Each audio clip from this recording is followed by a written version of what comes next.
नमस्कार, स्वागत है आप सभी का। मैं हूं आपके साथ पराग गुप्ता। सबसे पहले बात करेंगे देहरादून से बड़ी खबर की। विधायक राजकुमार को लेकर कांग्रेस सख्त हो गई है। कांग्रेस ने विधानसभा सदस्यता रद्द करने की मांग की है। उत्तराखंड विधानसभा अध्यक्ष को पत्र लिखा है। इस संबंध में कांग्रेस छोड़ बीजेपी में शामिल हुए थे विधायक राजकुमार। फिलहाल पुरूला सीट से राजकुमार विधायक हैं और विधायक राजकुमार को लेकर कांग्रेस सख्त हो गई है। विधानसभा की सदस्यता रद्द करने की मांग की गई है।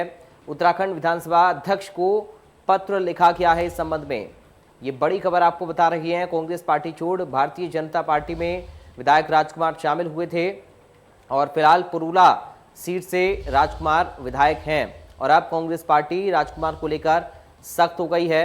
ये बड़ी खबर आपको बता रही है। देहरादून से बड़ी जानकारी। कांग्रेस ने विधानसभा सदस्यता राजकुमार की रद्द करने की मांग की है और विधानसभा अध्यक्ष को एक पत्र भी लिखा है। तो कांग्रेस छोड़कर बीजेपी में शामिल हुए विधायक राजकुमार को लेकर कांग्रेस पार्टी सख्त हो गई है। विधानसभा अध्यक्ष को एक पत्र लिखा गया है जिसमें राजकुमार की सदस्यता रद्द करने की मांग की गई है। मुख्यमंत्री पुष्कर सिंह धामी ने 2 दिवसीय संभारिक उत्सव की शुरुआत की। इस मौके पर औद्योगिक विकास मंत्री गणेश जोशी के साथ औद्योगिक विभाग के अधिकारी भी शामिल रहे।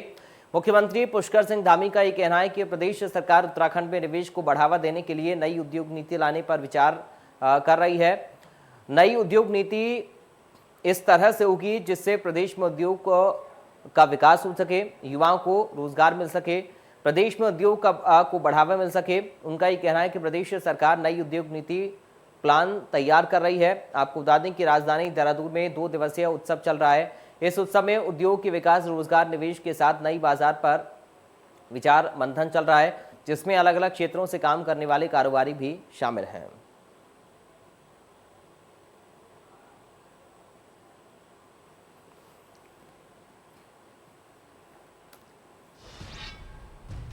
उत्तराखंड शिक्षा विभाग पठन पाठन में बदलाव की तैयारी कर चुका है। मुख्यमंत्री के साथ हुई मीटिंग में शिक्षा विभाग ने इस पर अपना प्रेजेंटेशन दिया।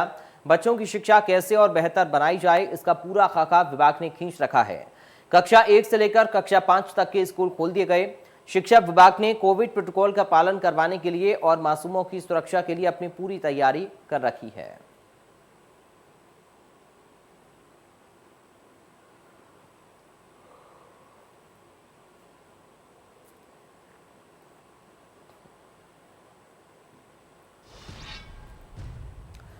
आप नेता कर्नल अजय कोटियाल ने पौड़ी जिले के पावो ब्लॉक में पहुंचकर रोड शो किया। साथ ही लोगों से वोट मांगे। जनसभा के दौरान कांग्रेस कार्यकाल में पूर्व राज्य मंत्री रहे गणेश चंद्रा समेत कई लोगों ने आम आदमी पार्टी का दामन थामा। वहीं कर्नल अजय कोटियाल ने लोगों से इस बार तीसरे विकल्प पर भरोसा जताने की अपील की है जिससे उत्तराखंड की तस्वीर बदल सके। आम आदमी पार्टी ने हर घर में एक सदस्य को रोजगार दिए जाने समेत 300 यूनिट फ्री बिजली देने के दावों पर इस बार आम आदमी पार्टी का साथ देने की अपील की है।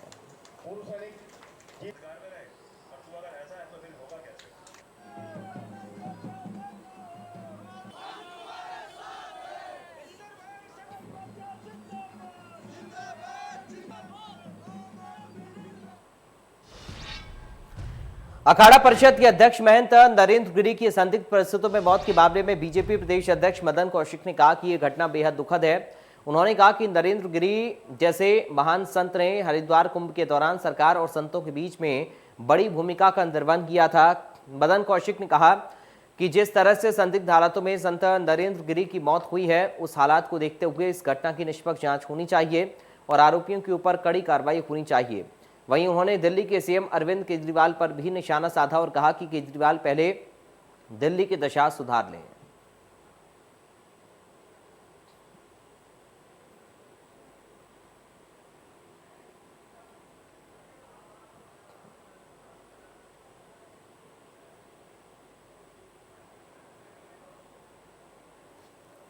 पूरा करें तब उत्तराखंड की बात करें। दिल्ली में उन्होंने कौन सा बेरोजगारी भत्ता दिया, दिल्ली में कितने लोगों को रोजगार दिया, दिल्ली की 2.5 करोड़ जनता को क्या दिया है।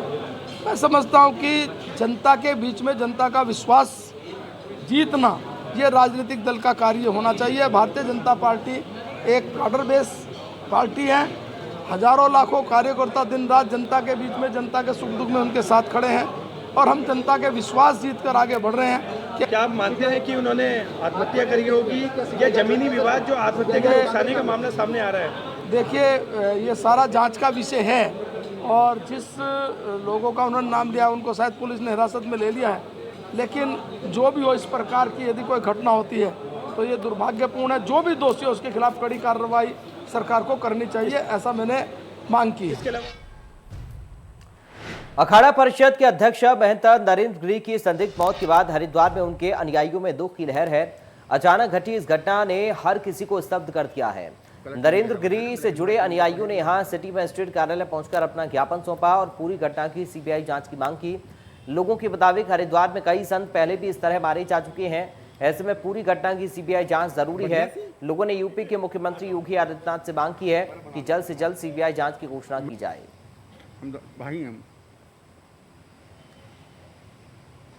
जी, जैसे कि नरेंद्र गिरी जी के विषय में लोग कह रहे हैं कि आत्महत्या की है, ये असंभव है। क्योंकि एक संत जिसने घर त्यागा, समाज त्यागा, जो समाज कल्याण के लिए अपना सब कुछ त्याग चुका है, वो इतना कमज़ोर नहीं हो सकता। दूसरा, जो साक्ष्य मिल रहे हैं उससे भी ये लगता है कि कहीं ना कहीं बहुत बड़ा षड्यंत्र है जो धन संबंधित या जमीन संबंधित लगता है। और कई वर्षों से संतों की हत्या हो रही है, भू माफिया का राज चल रहा है। अब जैसे अखाड़ा परिषद के श्री महंत नरेंद्र गिरी जी की आत्महत्या का एक राज रचा गया है, जिसे एक व्यू कहेंगे, हत्या है। ये हमारे गले से बात नहीं उतर रही, ये वास्तव में हत्या है। उज्जैन के कुंभ में रसानंद जी की हत्या हुई, उसे भी आत्महत्या का इन्होंने एक वो दिया था। अखिल भारतीय अखाड़ा परिषद के अध्यक्ष श्री महंत नरेंद्र गिरी के संदिग्ध परिस्थितियों में हुई मौत की खबर मिलने के बाद पंचायती अखाड़ा श्री निरंजनी हरिद्वार में सन्नाटा पसरा पड़ा है। बताया जा रहा है कि अखाड़े में रहने वाले संतों ने रात से अन्न भी ग्रहण नहीं किया है। अखाड़ा परिषद अध्यक्ष की संदिग्ध परिस्थितियों में हुई मौत के चलते संत समाज में गहरा शोक है। हरिद्वार के भूपतवाला स्थित आह्वान अखाड़े के श्री महंत शिव शंकर गिरी महाराज ने कहा कि बीती रात 8 बजे दुखद समाचार मिला, लेकिन अखाड़ा परिषद अध्यक्ष के द्वारा आत्महत्या की खबर पर हमें विश्वास नहीं है। उनका ये कहना है कि अखाड़ा परिषद अध्यक्ष एक परम ज्ञानी, तेजस्वी और ऊर्जावान संत थे, जिन्होंने कई कुंभ और महाकुंभ जैसे आयोजनों को अपनी कार्यकुशलता से करवाया। ऐसे व्यक्तित्व के धनी ऐसा कार्य नहीं कर सकते हैं, ये जांच का विषय है। एक अखिल भारतीय अखाड़ा परिषद के अध्यक्ष और निर्णय अखाड़े के सेक्रेटरी थे, बहुत प्रभावशाली थे। मुझे विश्वास नहीं होता कि उन्होंने सुसाइड किया है। तो बड़े ही बोल्ड और बहुत ही विशाल हृदय वाले थे। अभी देखो जांच का विषय है, मैं तो उनके श्री चरणों में, भगवान के श्री चरणों में प्रार्थना करूँगा उनकी आत्मा को शांति दे। ओम शांति शांति शांति। लिखा, आप देखो ऐसा है जैसे उन्होंने सुसाइड नोट बताया है कि हमें तो अभी ये देखो जांच का प्रकरण है, लेकिन समाज के लोगों को अभी विश्वास नहीं हो रहा है, क्योंकि ये ऐसे जो बुद्धिजीवी, ऐसे सुलझे हुए लोगों के विवाद निपटाने वाले और सबको एकता करने वाले सुसाइड नोट क्यों, आत्महत्या क्यों करेगा। बात मसूरी की, जहां पर गलोगी पावर हाउस के पास मलबा आ गया। मसूरी देहरादून मार्ग पर लंबा जाम लग गया। करीब 1 घंटे के बाद मलबा हटाया गया। बार बार रास्ता बंद होने से लोगों को परेशानी हो रही है। पहाड़ी के ट्रीटमेंट को लेकर शासन स्तर से अनुमानित बजट भी स्वीकृत किया जा चुका है। लोक निर्माण विभाग के अधिकारियों ने बताया कि पहाड़ के ट्रीटमेंट का काम बारिश के बाद शुरू किया जाएगा, तो वहीं सभी कागजी कार्रवाई की जा रही है। बता दें कि मसूरी देहरादून को जोड़ने वाले एकमात्र मुख्य मार्ग होने के कारण यहां पर हर समय दुर्घटना का भय बना हुआ है, जिससे लोगों को भारी परेशानियों का सामना करना पड़ रहा है।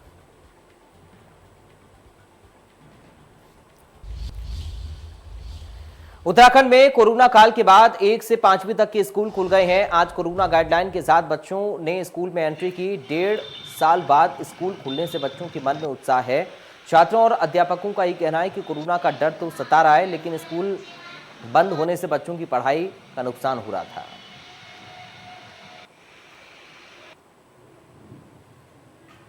तीन तस्वीरें हम आपको दिखा रहे हैं, पौड़ी, रुड़की और देहरादून की तस्वीरें, जहां पर स्कूल में बच्चे पहुंचे, अपनी पढ़ाई को सुचारू किया है।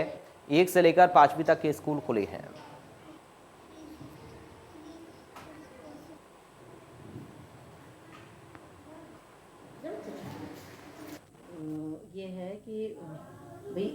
1.5 साल के बाद जो है स्कूल खुल रहे हैं और हम लोग भी काफ़ी उत्साहित थे इसमें कि भाई स्कूल खुलने चाहिए वैसे, क्योंकि ऐसा है कि बच्चे भी काफ़ी टाइम से बिल्कुल घर में वो हो गए हैं कि एक तरह से बच्चे मतलब बिल्कुल ही जो है मुख्य धारा से बच्चे हट गए हैं, है ना। जो भी बच्चे आ रहे हैं वो बिल्कुल सब कुछ भूल गए हैं। तो हम भी ये चाह रहे हैं कि वैसे खुलने चाहिए स्कूल। अच्छा सा फील हो रहा है, पहले अच्छा सा बोर होते रहते थे घर में, आज अच्छा सा फील हो रहा है, स्कूल में पढ़ाई करेंगे हम। अभी फिलहाल कैसे पढ़ाई कर रहे थे घर में? घर पे अच्छे से ऑनलाइन पढ़ाई हो रही थी, अच्छे से होती थी, शाम को ट्यूशन जाते हैं। कोरोना की बीमारी के बारे में कुछ जानते हैं, क्या क्या यूज़ करते हैं उससे बचने के लिए बीमारी से? हमें 1 गज की दूरी रखनी चाहिए, बार बार सैनिटाइज़र करने चाहिए, 2 डबल मास्क लगाना चाहिए। पौड़ी में भी आज से सभी प्राइमरी स्कूलों को कोरोना प्रोटोकॉल के साथ खुला गया। स्कूल में सभी बच्चे मास्क पहनकर आए, साथ ही कोरोना से बचने के लिए थर्मल स्क्रीनिंग और हैंड सैनिटाइजेशन किया। वहीं कोरोना के बाद स्कूल खुलने से बच्चों में काफी उत्साह देखने को मिला। स्कूल प्रशासन का ये कहना है कि कोरोना से बचाव के हर तरीके का पालन किया जा रहा है।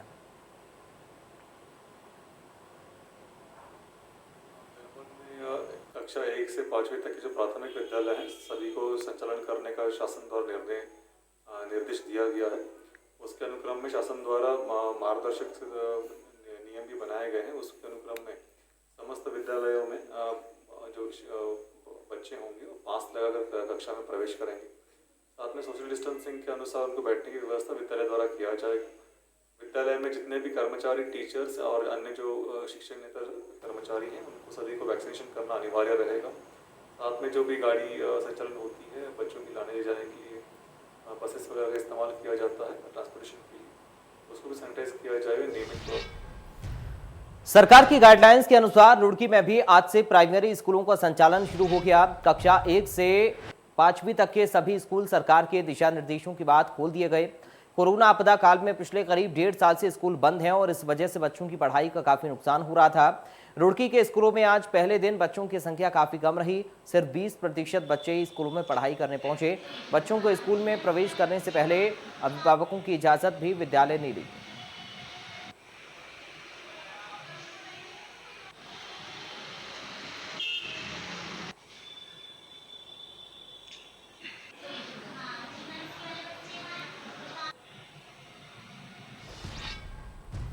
बात उत्तरकाशी की, जहां पर 4 धाम के लिए श्रद्धालुओं की संख्या बढ़ने लगी है। गंगोत्री धाम में कल 115 श्रद्धालुओं ने दर्शन किए। यमुनोत्री धाम में 95 लोगों ने दर्शन किए। केदारनाथ में 789 श्रद्धालुओं ने बाबा के दर्शन किए।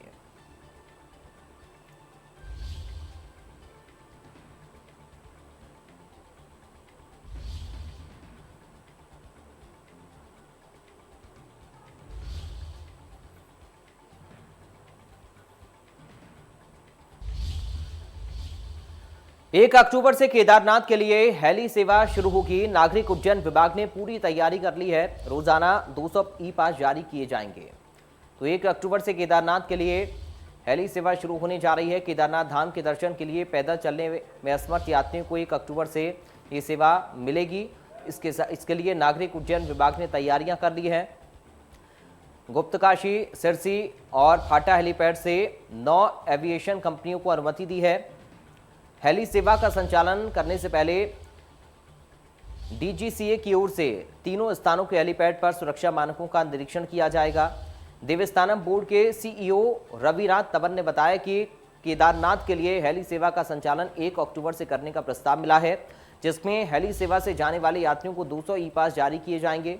बता दें कि पूर्व में 4 धाम यात्रा पर रोक लगने के लिए 1100 हेली सेवा की बुकिंग रद्द की गई थी। उत्तराखंड सिविल एविएशन प्राधिकरण ने बुकिंग करने वाले यात्रियों को पैसा वापस लौटाया था।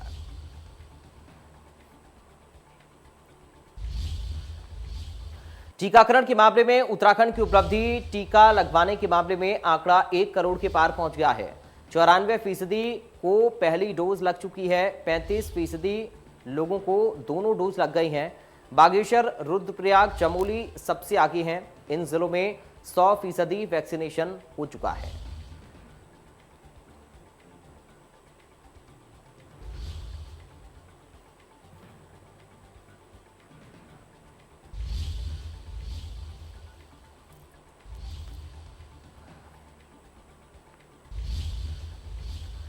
पिथौरागढ़ के बजेटी गांव में वन विभाग ने पिंजरा लगाकर गुलदार को पकड़ लिया। गुलदार को देखने के लिए भीड़ इकट्ठा हो गई। दरअसल गुलदार गांव की ही 8 साल की मासूम को उठा ले गया था, जिसके बाद लोगों ने उसे पकड़ने की मांग की थी। गुलदार के पकड़े जाने पर गांव के लोगों ने राहत की सांस ली।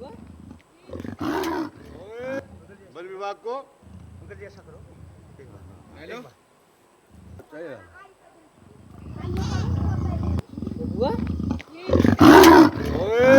वन विभाग को जैसा करो। लालकुआ कोतवाली पुलिस ने मुखबिर की सूचना पर Subhash Nagar police check post के पास चेकिंग के दौरान स्मैक तस्करों को गिरफ्तार किया, जिनके पास से लगभग 62 ग्राम स्मैक बरामद हुई है, जिसकी कीमत 10 लाख रुपए बताई जा रही है। पकड़े गए दोनों आरोपियों के खिलाफ पुलिस ने एनडीपीएस के तहत मामला दर्ज कर कार्रवाई शुरू कर दी है।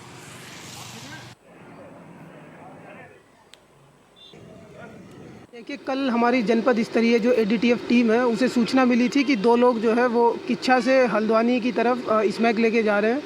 तो उनकी सूचना पर हमने अपनी जो थाने की टीम है, एडीटीएफ की जो टीम है, उसे सुभाष नगर बैरियर पे भेजा गया। एक सघन चेकिंग की गई। चेकिंग के दौरान जो है एक बस थी, जो मुखबिर ने बताया कि दोनों लोग इसी बस में है। बस को जब रोकने की कोशिश की गई तो 2 लोग भागे, दोनों को अरेस्ट किया गया। उसके बाद जो है हमने पूरा एनडीपीएस एक्ट के प्रावधान और माननीय उच्चतम न्यायालय के जो दिशा निर्देश हैं उन्हें पूरा फॉलो करते हुए जब दोनों को हमने पूछताछ की तो एक का नाम यूनुस अली, ये बहेड़ी बरेली का है, उम्र इसकी 22 साल है, और दूसरा जो है रामप्रसाद निवासी सुतैया उधम सिंह नगर। तो इन दोनों की चेकिंग के दौरान जो है यूनुस के पास से जो है 46 ग्राम स्मैक बरामद हुई और रामप्रसाद के पास से 16 ग्राम स्मैक बरामद हुई।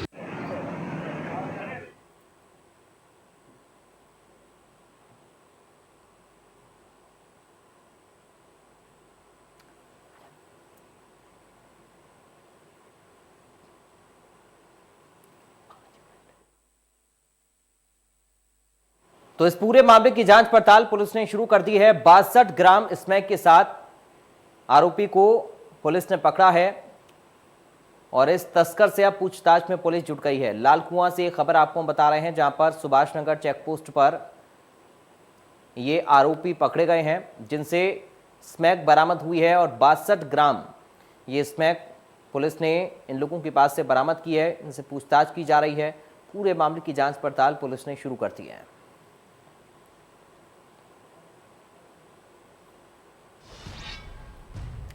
तो फिलहाल देवभूमि लाइव में इतना ही। बाकी खबरों के लिए आप बने रहिए इंडिया न्यूज के साथ।